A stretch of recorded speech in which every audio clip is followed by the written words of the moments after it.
আমাদের জাতীয় কবি কাজী নজরুল ইসলামের ভাষায় বিশ্বে যা কিছু মহান সৃষ্টি চিরকল্যাণকর, অর্ধেক তার করিয়েছে নারী, অর্ধেক তার নর।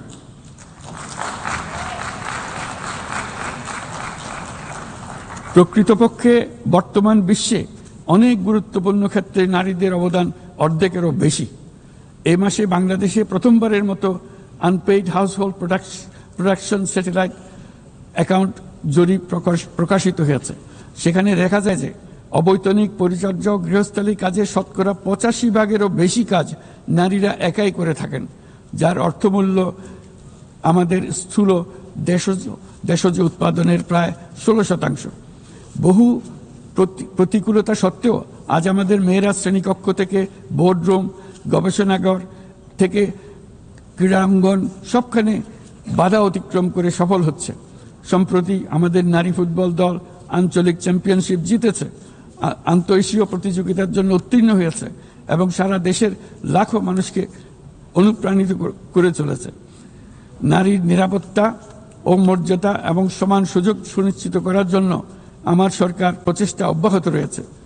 এই বছর আমরা বেইজিং ঘোষণাপত্রের 30তম বার্ষিকী উদযাপন করছি। এই উপলক্ষে নারীর ক্ষমতায়নে আমাদের অঙ্গীকারকে আরও জোরদার করতে আমরা বেইজিং +30 অ্যাকশন এজেন্ডা এর অধীনে আগামী 5 বছরে বাস্তবায়নের লক্ষ্য নিয়ে 4টি জাতীয় প্রতিশ্রুতি ঘোষণা করেছি। বান্ডেল থাকলে প্রতি সেনমানিতে টাকা বাঁচবে। বিকাশ সেনমানি বান্ডেল কিনে জিতুন প্রতি লেনদেনে। এর মধ্যে রয়েছে যৌন হয়রানি প্রতিরোধ, সুরক্ষা সংক্রান্ত আইন প্রণয়ন করা, নারীর অবৈতনিক পরিচর্যা ও গৃহস্থলী কাজের স্বীকৃতি ও মূল্যায়ন নিশ্চিত করা, রাজনৈতিক ও জনপরিসরে নারীর অংশগ্রহণ বৃদ্ধি করা, নারীর সমতা ও ক্ষমতায়নের প্রতি সংবেদনশীল বাজেট প্রণয়ন পদ্ধতি শক্তিশালী করা। মাননীয় সভাপতি, বাংলাদেশ পারস্পরিক শ্রদ্ধা, স্বচ্ছতা এবং কল্যাণের ভিত্তিতে আঞ্চলিক সহযোগিতায় অঙ্গীকারবদ্ধ। আমরা বিমস্টেক, BBIN, এশিয়ান হাইওয়ে এবং সাসেকের মতো অন্যান্য উদ্যোগের মাধ্যমে আঞ্চলিক সংযোগ ও বাণিজ্যকে এগিয়ে নিচ্ছি। এর সাথে আমরা আসিয়ানের মতো কার্যকরী আঞ্চলিক ফোরামে যুক্ত হওয়ার জন্য আগ্রহ প্রকাশ করেছি। এই মর্মে কাজ করে যাচ্ছি। দক্ষিণ এশীয় আঞ্চলিক সহযোগিতা সংস্থা SAARC-কে পুনর্জীবিত করার জন্য আমরা দৃঢ় আহ্বান জানাচ্ছি। 4 দশক আগে এই সংস্থা প্রাথমিক পর্যায়ে উল্লেখযোগ্য অগ্রগতি অর্জন করেছিল এবং আঞ্চলিক সহযোগিতার জন্য একটা শক্ত ভিত্তি তৈরি করেছিল। রাজনৈতিক অচলাবস্থার পরেও এই প্রাতিষ্ঠানিক কাঠামো এখনও কার্যকর রয়েছে। আমরা বিশ্বাস করি SAARC এখনও আমাদের অঞ্চলের কোটি কোটি মানুষের জন্য কল্যাণ এনে দিতে সক্ষম, যেমনটি আসিয়ান তাদের অঞ্চলের কোটি কোটি মানুষের জন্য করে যাচ্ছে। সম্মিলিত উন্নয়নের জন্য প্রতিবেশী দেশগুলোর মধ্যে আঞ্চলিক সহযোগিতার কোনো বিকল্প নেই। একই সাথে অভিন্ন প্রাকৃতিক সম্পদের ব্যবহারে ন্যায্যতা ও সহমর্মিতার চর্চা করা একান্ত প্রয়োজন। প্রাকৃতিক সম্পদের ব্যবহার নিয়ে শান্তিপূর্ণ আঞ্চলিক সহযোগিতায় বাংলাদেশ দৃঢ়ভাবে অঙ্গীকারবদ্ধ। তাই প্রথম দক্ষিণ এশিয়া দেশ হিসেবে সম্প্রতি আমরা জাতিসংঘের পানি সংক্রান্ত কনভেনশনে যোগ দিয়েছি। মাননীয় সভাপতি, শতাব্দীর পর শতাব্দী ধরে রাজনৈতিক শোষণ, সম্পদ লুণ্ঠন, কাঠামোগত বৈষম্য আজকের অসম উন্নয়নের বাস্তবতা তৈরি করে গিয়েছে। আজ থেকে 1 দশক পূর্বে আমরা যখন এজেন্ডা 2030 অর্জনে একমত হয়েছিলাম, তখন আমরা পথ পরিবর্তন করে সঠিক লক্ষ্যে এগিয়ে যাওয়া নিয়ে আশাবাদী হয়েছিলাম। কিন্তু আজকের বাস্তবতা হলো টেকসই উন্নয়নের অভিষ্ট বাস্তবায়নের যে অগ্রগতি কাম্য ছিল তা মারাত্মকভাবে পিছিয়ে পড়েছে। উন্নয়নে অর্থায়নের ঘাটতি ক্রমশ বাড়ছে। উন্নয়ন সহায়তার প্রবাহ কমছে। আমরা দাতাদের সমূহকে এই প্রবণতা থেকে বেরিয়ে এসে তাদের অঙ্গীকার পূরণ করতে আহ্বান জানাচ্ছি। আমরা স্বল্পোন্নত দেশ হতে উন্নয়নশীল দেশ হিসেবে উত্তরণের প্রক্রিয়ায় আছি।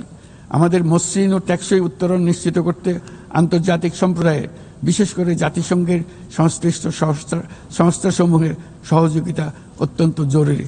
তাদের সাহায্য সহায়তা আমরা কামনা করছি। এ বিষয়ে OHRLS সহ সংশ্লিষ্ট সংস্থাসমূহের কার্যক্রমকে সাধুবাদ জানাই। বান্ডেল থাকলে প্রতি সেনমানিতে টাকা বাঁচবে। বিকাশ সেনমানি বান্ডেল কিনে জিতুন প্রতি লেনদেনে। স্বল্পোন্নত দেশসমূহ এবং ঝুঁকিতে থাকা অন্যান্য দেশগুলোর প্রতি আমাদের সহযোগিতা, কার্যকর সহযোগিতা প্রদানের জন্য আমরা আমাদের দপ্তরকে আরও শক্তিশালী করার আহ্বান জানাচ্ছি। একই সঙ্গে অনুদান ও ঋণের পাশাপাশি সরকারি ও বেসরকারি উদ্যোগে সামাজিক ব্যবসা খাতকে বিপুলভাবে এগিয়ে দিয়ে যাওয়ার জন্য আহ্বান জানাচ্ছি। এই নতুন পদ্ধতি দাতা ও গ্রহীতা উভয় দেশের জন্য মঙ্গলজনক হবে এবং উৎসাহব্যঞ্জক হবে। সৃজনশীলতার অতি উচ্চ পর্যায়ে যেতে আমাদের সহায়ক হবে। মাননীয় সভাপতি, বাংলাদেশের অগ্রগতি উন্নয়নের অভিযাত্রায় জাতিসংঘের অবদানকে আমরা সাধুবাদ জানাই। বিশ্বশান্তি ও নিরাপত্তা উন্নয়ন, মানবাধিকার, জাতিসংঘের এই 3টি স্তম্ভের প্রতি আমরা পূর্ণ আস্থা পুনর্ব্যক্ত করছি। আমার বক্তব্যের শুরুতেই আমি বলেছিলাম যে আজ 8 দশকে জাতিসংঘ বারবার দেখিয়েছে যে বহুপাক্ষিক কূটনীতি মানব জাতিকে আরও ভালোভাবে একসঙ্গে বেঁচে থাকার সহায়তা করে।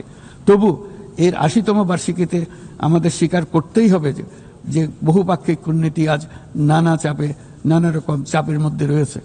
প্রায়শই অসম দ্বিপাক্ষিক সম্পর্কের টানাপোড়েনে আবারও প্রমাণ করেছে যে বহুপাক্ষিক কূটনীতি আমাদের শেষ এবং সর্বোত্তম ভরসা। তাই বহুপাক্ষিক কূটনীতির ধারক ও বাহক জাতিসংঘকে উজ্জীবিত রাখতে আমরা সদস্য রাষ্ট্রগুলোর সাথে পূর্ণ স্বচ্ছতা ও আন্তরিকতা আলোচনার আহ্বান জানাচ্ছি। বর্তমান সময়ের দাবি মেটাতে বহুপাক্ষিকতার প্রতি আমাদের যৌথ আকাঙ্ক্ষা পূরণ করতে হলে জাতিসংঘকে ক্রমাগত বিকশিত ও অভিযোজিত হতে হবে।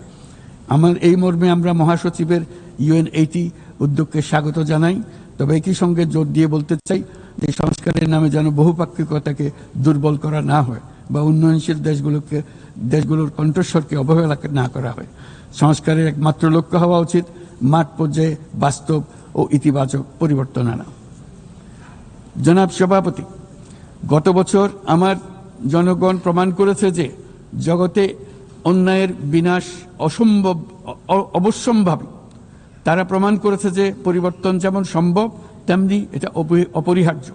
আমাদের মনে রাখা দরকার যে সামনের দিনে যে চ্যালেঞ্জগুলো আমার আসছে তা কোনো দেশের পক্ষে একা মোকাবেলা করা সম্ভব নয়।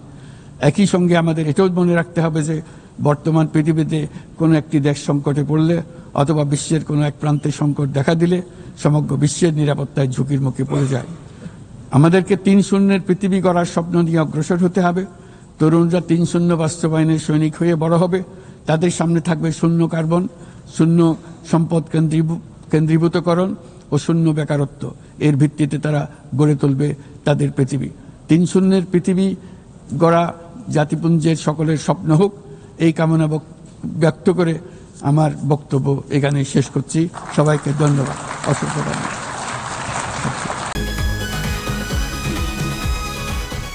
ভাই বয়সটা কত ভাই? এই বয়সে কি আপনি জাউরামি করেন নাই? ফার্স্ট টাইম করতে গিয়ে কট খেয়ে গেলাম গা ভাই। জাউরামি করার সময় মনে থাকে না তোমার যে জাউরামি করতে যেতেছি নাকি কট খেতে যেতেছি? হাই ভাই, আপনি কি একটা কথা বলছেন ভাই, আমার জীবনের একটা বিশাল লার্নিং ভাই, এটা উপদেশ হিসেবে নিলাম ভাই। তাই চাইলে দেন আমরা জায়গা দিলে। শোনো ভাইয়া, তোমার একটা কথা কই, সব কার্ডই তোমার এনজয়ের জায়গা লয়ে যাবো না, কিছু কিছু কার্ড এমন মাইন্ডটা চিপা লয়ে যাবো। আরে টের পাইতে দিব ভাই, কি হইলো আমার লোকে? এই কি পাইলাম আমাকে দুইটা মোবাইল, আর মোবাইলে কত টাকা? 6000। এদিকে পুষবো রামগো? না ভাই পুষবো না। এই ফোন বেচলে 10, এটা বেচলে 10, 20, আর ফোনের ভিতরে আপনার 6000 পাইছি, মোট 26000 ভাই। 26000 হইব না ভাই। কি করা যায় কদি? ভাই গাড়াই দেইরা গায়ে হারাইলে বাপ মা আসবো, বাপ মা আসলে ধরুন মনে করুন আর 10-15 হাজার হইলে আর কি পুষবো আপনার। একটা ভালো আইডিয়া দিছিস রে। কি রে, কি কর? ভালো আইডিয়া না ভাই, বাইকতে বন্ধন যাবো না কোনো ভাবে ভাই, বাইকতে বন্ধই দাম যেত না ভাই। ফোন দিলে মাইরেই লাইবো, এনো মাইরে লাইবে, বলতাছি না কি করব। শোন, তোরা বসছিস কি বিপদে, এমন বিপদে তোর বাপ মা ছাড়া আর কেউ এই দুনিয়াতে তোর সাহায্য করবো না, বুঝিস তাই না ভাই? আপনি আছেন বুঝার ভাই, ভাই আপনি বাইকতে ফোন দিলে আপনার আমার মাইরে লেবেন, এই কষ্ট আপনার করা লাগতো না। বাপ মাই আমার মাইরে লেবো ভাই।